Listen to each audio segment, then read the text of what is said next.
So I was gonna do a different video, like I was gonna record one today that was completely different than this one, and then I saw this video. It was like it's a opinion piece. I would say an opinion piece in CBC, the National. It's about how young boys or boys in younger grades in school and the public school system are being left behind or forgotten or having a hard time. I'm not really sure what the point is. Like before I get into the video, I'm gonna watch it here. But before I get into it, I just want to be clear that I'm not like disputing these people's concerns or even like the arguments in it. Like I fully believe what's going on and what they're saying. This is more of a structural critique of this video. So when you watch it, I want you to keep that in mind. I realize there's going to be a lot of comments of like, well, that's just, anyway, but yeah, who will miss the point? But just please keep that in mind as we watch this video. Yeah, that's all I ask. How does my kid stand a chance in this when clearly no one cares? It makes me so sad for them. See, this is okay. So like already Jessica we're starting Sabatini off says with this like no one cares for them. Like no one cares for them. Like I don't think though, like she's crying and everything, and this music is not. It's not helping at all. It just makes the argument even more like this feels like propaganda. But like okay, let's continue. She's very concerned about her son's future in school. My concern is that he's not going to feel like he fits Yeah. or belongs. Completely or can understand. Be successful in that space. Yeah. And if he doesn't feel like he can be successful, then I worry he will give up and he'll decide it's not worth putting in effort to learn what's being offered to him. It works sometimes. She has worked as a teacher in 3 different provinces and has seen how boys struggle more than girls. Okay, so here's your premise, right? Boys are struggling more than girls. Boys are having a harder time in school than girls. And nobody cares. That's right, nobody cares. All right, so let's she's in Montreal. I'm going to like A new report from Quebec supports her fears. okay. The report, called from the data Music submitted changes. to the Quebec government, is called Those We Leave Behind. It zeroes It in should on be how making fun of Quebec's that. regular public schools amp up the academic and disciplinary disparities between boys and girls. The annual dropout rate for boys is 27.1%. For girls, it's 19.9%. Boys are also less likely to get into prestigious academic programs in high school.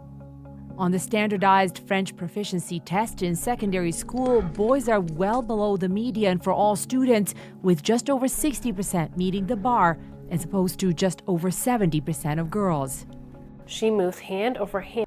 So like okay, so we're watching this thing where it's like, yeah, this is a serious issue. The numbers don't lie. But this is happening, and this is but why is it happening? Why is this happening? I don't. Let's I'm gonna move this forward a little bit just to. I think it is. I think the school system wants students to fit into this box. Yeah, And when students don't fit into the box, got it. they get labeled as difficult or problematic or falling behind.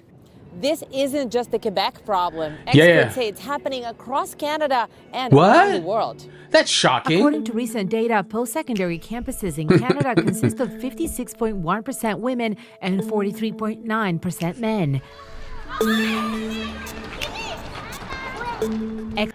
Say okay. Some more statistics. More experts say. Tell us boys are significantly behind their female peers academically, having Yeah. trouble focusing or sitting still or following classroom rules, and as a consequence, facing a higher number of disciplinary Interesting. actions. Things their parents say set them up for lack of success later Got on in it. life. Oh, does that go somewhere here? Maybe? No, this is So behavioral In problems. Toronto, another family and another mother not who fitting also in. works as a teacher and is concerned about how her boys will do at school. Jump. Jump. Their oldest, Silas, is an Transformers. active 3-year-old, but mom, Cassie Carpino, and dad, Carson Sauer, worry that in school he'll be labeled as difficult or disruptive. Dude, that's my whole life. That, like, I completely understand this. Like completely understand what's going on here. Okay, so let's move forward a bit, like, just to see what the experts are saying. Maybe we're gonna get a cause. Economics Catherine Heck has studied for a while. The effects of boys not doing well at school are far-reaching, she says, and everyone should care. So if we look at just in Canada, if boys were graduating as much as girls are graduating from university, we would have over 65,000 more boys obtaining a university level diploma. So Okay, it's a but huge why number. aren't A number, they? she says, that should concern us as a society at large. Completely If you look concerned at as a people who society at complete large. education, and you look at the impact it can have on their life, it will have impact on their health. It will have impact in their ability to I'm with you, participate in lady. the community, to defend themselves. There are all sorts of other consequences to education that Yep. are beyond the economic reason. She says the problem is compounded by the reluctance to even talk about it. I think they felt like if we talked about We don't talk about it. There's movie after movie. There's like podcasts after everyone is talking about the male epidemic, the male loneliness epidemic, blah, blah, blah, blah. Again, I don't want to take away from any of this. I've read books. I've read Dying of Whiteness, a great book. I've read a lot of this stuff. I've watched movies. They're very popular. They're very blah blah blah. So the idea that we don't talk about this, the idea that this isn't being talked about is okay. I don't think that's true, but I don't have the numbers, right? And at the same time, who is not talking about this? This is the question that we have to ask. There's this weird thing happening in this video where it's like it's gesturing to I guess she said society, a nebulous society, and everyone's like, it's a problem, it's a problem, it's a problem, it's a problem, but nobody's like, oh, okay, so why do we have this problem? Okay, so maybe this guy does. Maybe this guy The knows. data, first of all, shows it. I worked in schools, sitting behind that desk for 15 years. All right. Undoubtedly, boys are disengaging earlier and earlier and earlier with schools. Completely Thinks understand that. part, though not all of the problem, is that the early ways children get evaluated in schools favor girls. Generally, who has the nice and neat and clean desk? It's usually the girls, right? The boys are generally, particularly when they're younger, a little more disorganized in that sense, right? What happens at recess time? Everyone goes out, the boys run out to the field. They put their hoodies and their jackets and their boots down to make 2 nets. They keep score. The bell rings, and then in the afternoon recess, they pick the game up exactly where it ended. Is that not organization? But that doesn't get valued and viewed as organization in schools. He also believes So, like, that's a great point, right? Like, he's starting to use value. And that's important in this conversation. Like, using terms like value is not a mistake. Although it is like, again, we're still pointing to this nebulous we don't, or they don't, and he don't, and she don't, right? Like, this is, but also, like, it's like this, you know, you got this concept where it's like boys are raised, or boys don't do things that the public school system or the school system values. Like, they're not organized, they like sports, blah blah blah blah, and girls do things that are value of value in the school system. But this argument naturalizes behavior out of a construct, right? Like, it separates it from, like, okay, so why are girls more likely to be organized and have tidy desks and yada yada, while boys are messy, wild, and whatever? Like, this isn't they're not born this way. Like girls aren't born with the gene to fold laundry, right? So yeah, Believes the boys are more susceptible to the harms of online and digital engagement and says things such as the online manosphere should be a concern for parents. and this is such a frustrating thing to look at. Like the manosphere. Again, I am not taking away from the reality of these things, but we're all pointing to all this video points to is the side effects, right? The side effects of the problem. The manosphere isn't the problem.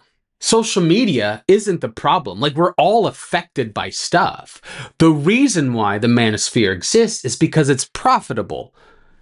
And why is it profitable?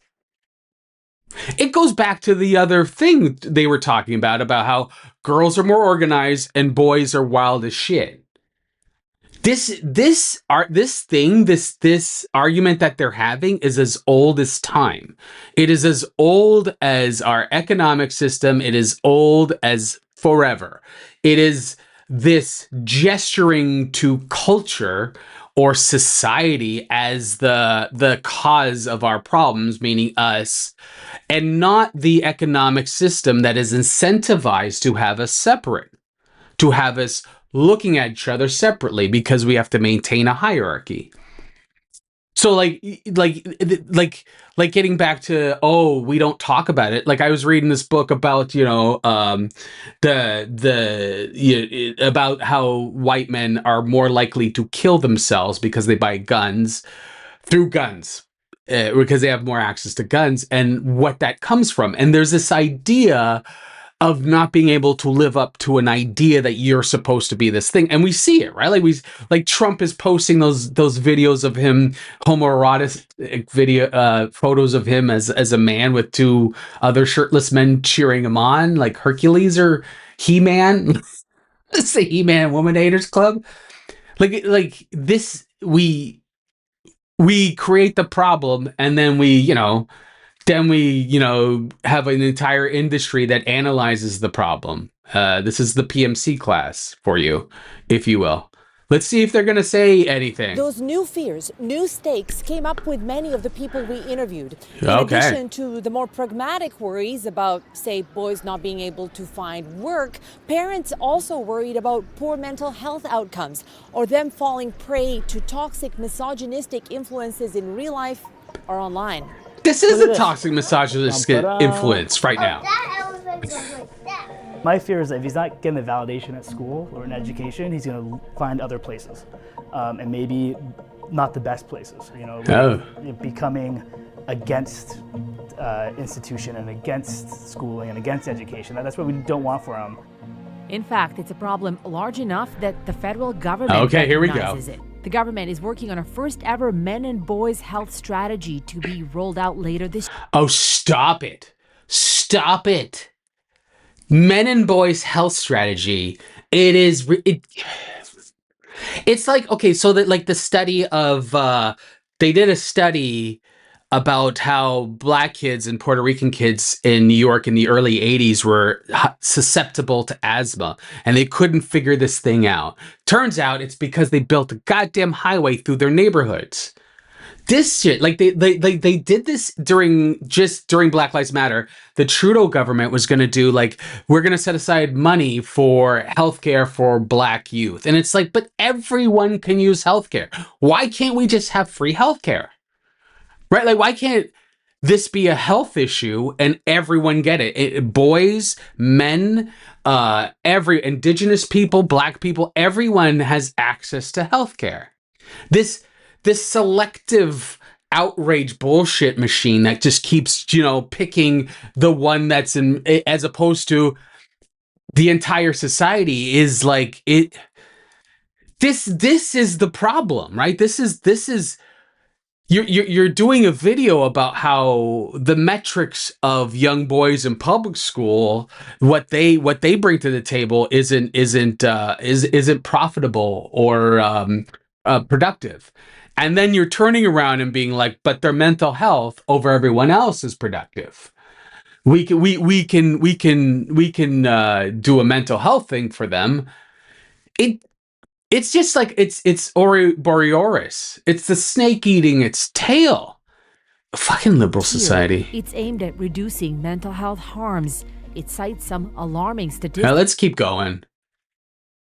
Disproportionate power. All right, here's a good part. Experts we spoke to say the school system is a contributor to this impact on boys' mental health. But how to fix boys falling behind in schools is a matter of some debate. Without damaging girls who are comparatively What thriving. she just said, that's capitalist realism. That's what that is. It's a matter of debate. You know what it is. You've been saying it the whole video. You've been dancing around it the whole video. And you know what it is. It's just me. It's like you can't see a future without capitalism. And so yeah, it's been a debate. Anger, frustration. This author and activist says what needs to be fixed is the society where men, especially those She doesn't have a middle name? class and white, hold disproportionate power in adulthood, no matter how they do at school. Yeah. So the boy crisis often uses the one or two metrics where girls are excelling. I just as an aside, the boy crisis, that would have been, if I was a boy band, that would have been my band name, the Boy Crisis. Right? A lot of smoke machine, a lot of lip gloss. Sorry. But doesn't look at that difference between boys and girls in the larger system of male supremacy, in which, regardless of how boys and men operate, The music in is school, killing me. Systemically, structurally, in our societies, they still maintain power. And so as long as that disconnect between performance and power is relevant, then investments in education become less and less and less important for boys.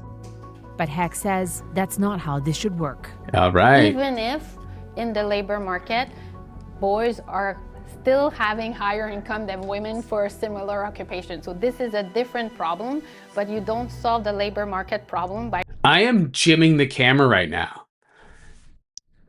I don't know why I had to say I'm jimming the camera. Sorry, everyone. Let's get back to creating it a because this different argument's problem in dumb. the education system. Some people will just say, look, boys need to get serious, pull their socks up, and Pull just up their work harder socks. so that they can compete with their female classmates. What do you say to that argument? I don't think it's the right approach. I think for anyone, it's important to feel like you belong and to feel For like sure. your group is equally as important as another group. And you start to have more and more difficulties, and then it's this like self-fulfilling prophecy, because you invest less, you're not as good, and then you're not able to succeed. Some education experts suggest more physical activity is key to happiness and compliance in schools, especially for younger boys. A strategy. That argument that lady just made about like, oh yeah, sure, they make more money, they have more positions of power, they do better outside of school, but it's still not fair, is ridiculous on its face. Because the whole purpose of schooling, as they've demonstrated, is to become a productive person in the workforce. That's the whole purpose. That's what it's all about. Like, I watched that video, and it's just like, it's the perfect encapsulation of sorry, I'm turning down the lights on my screen so it doesn't reflect, but it's the perfect encapsulation of Ernest Beckner's Denial of Death and Baudrillard's Disneyland and capitalist realism, which I go back to all the time. These three I find. The Ernest Beckner Denial of Death, I think I talked about in the last episode, which is basically the idea that like we create these ideas, these positions, and these things in our lives to put meaning on so we don't die. Metaphorically, like metaphorically die, so we have meaning in our lives and not existential anxiety our whole existence. What I find, I know I'm going to get people in the comments, the Agent Smiths are going to pop up and be like, well, this is just how it is. but also at the same time, the Agent Smiths are going to be like, but we got to do something about these boys because the boys are in trouble. I listen to this type of thing all the time, right? Like the poor boys, and I don't mean to diminish the truth of this stuff. That I really want to emphasize this, because this is not about what those people are going through in that video or even in your lives. It's very real and very serious, and feeling ostracized or feeling like an outsider, it happens to all of us. And that's the problem. It's happening to all of us. And this is a video like this, like the fact at the end, she's like, well, yeah, sure, men are in control of society. It's just like, they admit it. They say the men are in control of society, but we don't know what to do because it's profit. This is a matter of profit. And like, okay, so the school system was created for the Fordist. It was created in the Fordist method, meaning like Henry Ford. That idea that like children were going to go to school and you learn to become a good warehouse worker or a factory worker. And, because factory work was, you could make a good living and blah, blah, blah. And so, like, if you look at how the system is just, that's what you're trained for. You're trained to be a good worker. That system hasn't changed. That's all of education, as Baudrillard said, has shifted from going in to get knowledge for knowledge's sake to what does this knowledge bring you? What does this make you? So now what you're seeing is like, yes, this prioritizing for metrics such as, cleanliness and organizational skills and all these kinds of things that girls excel in, and boys, we need more physical stuff.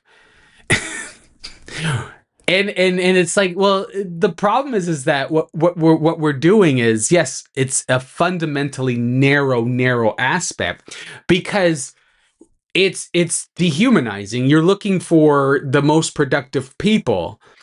You're looking for the most productive thing. This is why we do school testing. We do school testing so we can justify funding schools.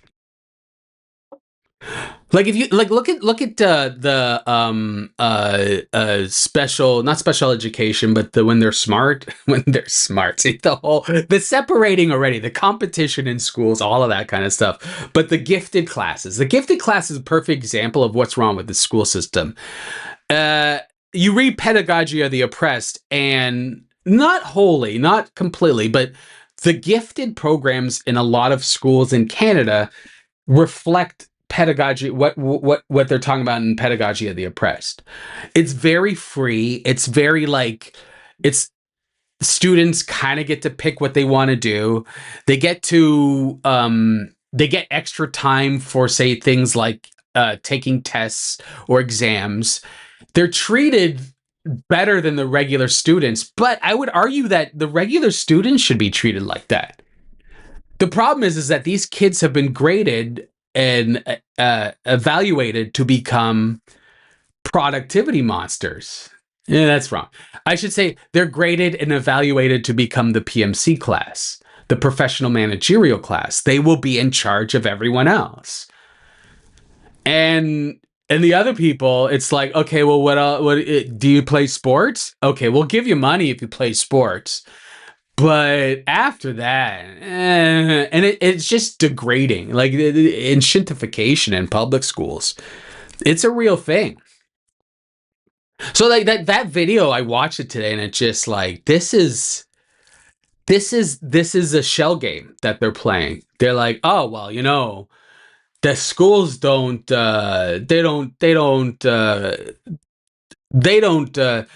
make up for people who fall behind. That's been going on since I was a child, and before that. That's been going on forever. I was one of those kids that fell through the cracks, through the system. I was just bad. Right?